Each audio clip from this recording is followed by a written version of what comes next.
Bonjour et bienvenue. Je pense qu'on a tous et toutes déjà vécu cette situation. On s'inscrit sur un nouveau service en ligne, tout se passe bien, et puis, au dernier moment, un écran s'affiche. Ah oui, le fameux écran.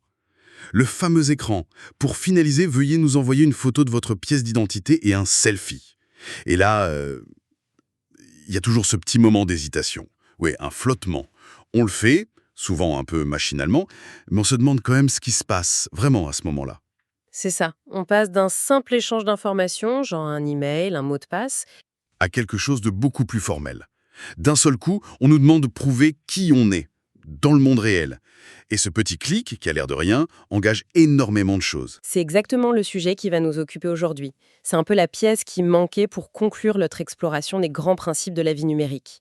Pour ça, on va explorer ensemble le chapitre 12 qui s'intitule Vérification d'identité et responsabilité. D'accord. Et cette analyse, elle s'appuie sur le guide Souveraineté numérique qui est proposé par Domorex. C'est une façon, je trouve, de regarder cette situation avec un œil complètement neuf. Oui, tout à fait, parce que ce n'est pas juste un sujet technique pour les experts. Loin de là, ça touche à une question qui est fondamentale. Quelle identité est-ce qu'on présente au service qu'on utilise? Et surtout, qu'est-ce que ça implique? Quelles sont les règles du jeu? C'est ça. Et rien que de se poser la question, ça peut changer notre rapport à pas mal de services du quotidien. Alors justement, parlons-en de ces services. Ce moment où on doit envoyer ses papiers, on le rencontre un peu partout maintenant, j'ai l'impression. Absolument. L'exemple le plus évident, c'est pour ouvrir un compte en banque en ligne. Ah oui, là c'est obligatoire. Là, c'est une obligation légale. Dans la plupart des pays, c'est incontournable. Mais le truc, c'est que ça s'est étendu bien au-delà de ça. Si on veut envoyer de l'argent à un proche via une application, On nous le demande. il y a de très fortes chances, oui. Ça m'est arrivé l'autre jour. Je voulais vendre un vieux meuble sur Internet, sur une plateforme connue. Oui, Et au bout de la troisième vente, la plateforme m'a demandé une copie de ma carte d'identité pour pouvoir débloquer l'argent. Sur le coup, j'ai trouvé ça assez intrusif pour un site de petites annonces, quoi. c'est un excellent exemple. Les plateformes de vente entre particuliers, elles le font de plus en plus pour sécuriser les transactions et pour lutter contre la fraude. D'accord. Et bien sûr, il y a tous les services administratifs en ligne. Pour les démarches un peu sensibles qui touchent à nos droits, à la santé, l'administration, elle, a besoin d'être absolument certaine que c'est bien la bonne personne derrière l'écran. Pour éviter les usurpations d'identité, j'imagine. Exactement. Donc, si je résume un peu, l'idée de fond, c'est de créer un lien solide, presque permanent, entre ce que je fais sur Internet et mon identité civile, mon moi officiel en quelque sorte. C'est précisément ça. Et ce chapitre insiste sur un point important. Il ne faut pas voir ça comme quelque chose de forcément négatif. Ou de positif d'ailleurs. C'est avant tout un cadre. Un cadre avec ses règles, ses avantages et aussi ses inconvénients. Il faut juste en comprendre la mécanique. D'accord. Alors, entrons dans cette mécanique. Le chapitre explique qu'il y a en gros deux grandes philosophies qui s'opposent. Oui, deux grandes approches. Et une fois qu'on les a comprises, beaucoup de choses deviennent plus claires. D'un côté, il y a les services qui pratiquent ce qu'on appelle le KYC. KYC? C'est un acronyme anglais pour Know Your Customer. Ça veut dire connaissez votre client. D'accord. Et c'est tout simplement le modèle où le service, il procède à cette vérification formelle d'identité dont on vient de parler. Donc, ma banque en ligne, la plateforme de vente, les services administratifs. Tous KYC. Ok. Et l'autre approche alors, c'est quoi? L'autre approche, ce sont les services qu'on appelle non KYC. Comme leur nom l'indique, ce sont des services qui, par conception, ne demandent pas de prouver formellement son identité pour les utiliser. Une adresse email et un pseudonyme, ça peut suffire. Attendez, là, il faut qu'on s'arrête une seconde. Un service qui ne vérifie pas qui je suis, ça sonne un peu comme le Far West, hein, non? On pense tout de suite à des choses pas très légales ou à des arnaques. Pourquoi un citoyen ordinaire irait utiliser un service comme ça? C'est une réaction très saine. Et c'est une très bonne question. Ça nous amène vraiment au cœur du sujet. Votre question, elle oppose deux notions, la sécurité et la discrétion. D'accord. Le modèle KYC, celui de la banque, il est conçu pour la sécurité et la conformité à la loi. Il crée un environnement où la responsabilité est très claire. S'il y a un problème, il y a des procédures, des recours, des assurances. L'institution a des obligations envers ses clients. Oui, c'est rassurant. La contrepartie, j'imagine, c'est que tout ce que je fais est tracé et directement lié à moi, non? Exactement. C'est le prix à payer pour cette sécurité encadrée. Dans le modèle non KYC, la logique est complètement inversée. Ah, L'avantage principal, ce n'est pas la sécurité qui vient de l'institution, c'est la discrétion et l'autonomie. Nos actions ne sont pas automatiquement reliées à notre identité civile dans les fichiers du service. Mais Il y a un mais. il y a un mais. Cela vient avec un transfert de responsabilité. C'est-à-dire que s'il y a un problème, je suis toute seule? En grande partie, oui. Il y a moins de filets de sécurité. La protection, elle repose beaucoup plus sur notre propre prudence, sur notre capacité à bien sécuriser nos accès, par exemple. Ce n'est pas une question de choisir un camp idéologique, mais de bien comprendre l'arbitrage qu'on fait à ce moment-là. L'arbitrage. On pourrait presque voir ça comme le choix de son mode de citoyenneté numérique. J'aime bien cette idée. Développer un peu.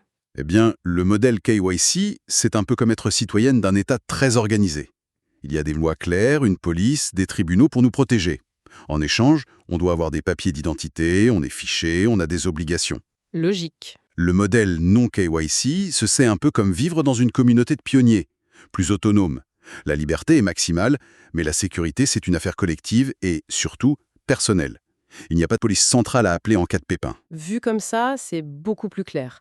Il n'y en a pas un qui est mieux que l'autre, en fait. Ce sont juste deux contrats sociaux différents. C'est ça. Et cette idée de responsabilité personnelle, elle ne s'applique pas qu'à ça. En vous écoutant, je me dis que c'est le fil rouge de tout ce qu'on a vu jusqu'ici. C'est le principe fondamental qui relie absolument tout. Chaque fois qu'un outil nous donne plus de contrôle, plus d'autonomie, il nous transfère aussi plus de responsabilité. Ah oui, je vois très bien. C'est exactement comme avec mon gestionnaire de mots de passe. Parfait exemple. C'est un outil génial. Il me donne l'autonomie de ne plus avoir à retenir 150 mots de passe compliqués. Mais la responsabilité qui va avec, c'est de ne jamais perdre l'unique mot de passe maître. Si ça arrive, personne au monde ne peut m'aider, c'est fini. La responsabilité est totale, c'est un parallèle parfait. Et on peut faire exactement le même avec les sauvegardes de nos données. Ah oui, les sauvegardes. Faire ses propres sauvegardes sur un disque dur externe, ça nous libère de la dépendance à un service en ligne. On gagne en autonomie, on est sûr que personne d'autre ne voit nos photos de famille. Oui. Mais en contrepartie, on devient l'unique responsable de la survie de ces données. Si le disque tombe en panne et qu'on n'a pas fait de double, ou si on le perd dans un déménagement, c'est de notre ressort. L'autonomie et la responsabilité sont les deux faces de la même pièce. Et donc, le choix entre un service KYC et non KYC, c'est une autre illustration de ce balancier. Absolument. Soit je délègue une partie de ma responsabilité à une institution en échange de ma traçabilité, soit je la garde pour moi en échange de plus de discrétion. Voilà. Et il faut vraiment, vraiment dédramatiser ce choix. Les deux sont légitimes. Ils répondent à des besoins différents.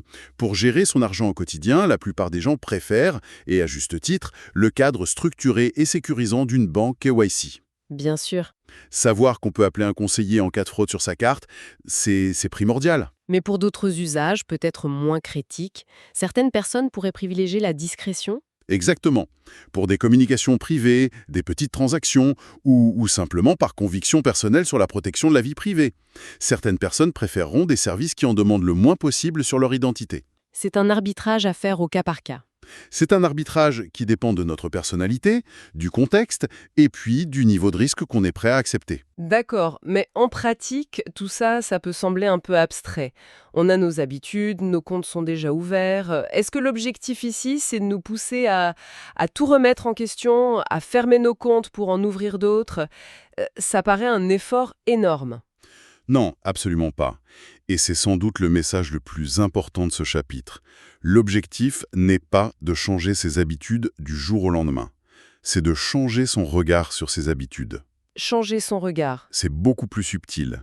Et finalement, c'est beaucoup plus puissant. Ça veut dire quoi concrètement? Ça veut dire que la prochaine fois qu'on tombe sur cet écran qui demande les papiers d'identité, au lieu de soupirer et de cliquer machinalement, on aura une petite seconde de recul. D'accord. On ne verra plus une simple contrainte administrative, mais un choix de modèle. On se dira « Ah, d'accord, ce service fonctionne en mode KYC. Je comprends pourquoi il me demande ça et je sais ce que ça implique en termes de traçabilité et de garantie. » On passe d'une action qu'on subit à une décision qu'on prend en conscience. Ça change tout. Oui, ça change tout. Parce qu'à partir de là, on peut se poser les bonnes questions.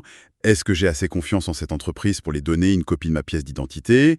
Est-ce que le service qu'elle propose justifie ce niveau d'identification? Ou est-ce que pour cet usage précis, je pourrais chercher une alternative qui fonctionne différemment? Et même si on ne change rien au final, le simple fait de savoir que d'autres options existent, ça nous donne déjà plus de pouvoir en quelque sorte. C'est exactement ça. C'est une connaissance qui s'ajoute à notre boîte à outils mentale. On ne se sent plus obligé d'accepter les règles du premier service venu comme si c'était la seule option. On sait qu'il existe d'autres logiques. C'est une prise de conscience, en fait. C'est ça. Et c'est le premier pas. Il n'y a rien à faire dans l'immédiat. Juste emmagasiner cette nouvelle grille de lecture pour les choix qui se présenteront à l'avenir. C'est beaucoup plus réaliste. Et moins anxiogène aussi. Donc, si on résume, il n'y a pas de bonne ou de mauvaise approche universelle. Le modèle KYC lie nos actions à notre identité réelle, ce qui offre un cadre, des garanties, mais augmente la traçabilité. Et à l'inverse, le modèle non KYC privilégie la discrétion et l'autonomie, mais il exige en retour une plus grande responsabilité personnelle, parce que le filet de sécurité, c'est d'abord nous-mêmes. Donc si on doit retenir une chose de cet équilibre constant entre le cadre et la liberté, c'est cette idée qui conclut magnifiquement le chapitre et qui, je trouve, résume toute notre démarche. Laquelle? La souveraineté numérique commence souvent par une chose simple, comprendre avant de choisir. C'est une phrase qui dépasse largement le cadre technique, je trouve.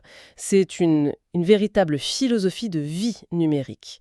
Comprendre ces deux modèles, KYC et non KYC, et ce lien indissociable entre l'autonomie et la responsabilité, c'est déjà un pas de géant. C'est vrai. Pour beaucoup de gens, c'est amplement suffisant pour naviguer de manière plus sereine.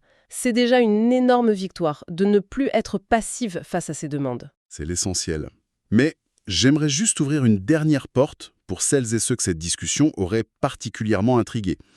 Si cette idée d'arbitrage entre autonomie et encadrement leur parle, il faut savoir que c'est le point de départ de domaines beaucoup plus avancés. Comme quoi, par exemple? Des sujets comme les paiements alternatifs, la finance décentralisée ou même l'auto-hébergement. C'est-à-dire le fait de gérer ses propres services, ses emails, ses fichiers, au lieu de les confier à de grandes entreprises. Ah oui, ce sont des sujets complexes.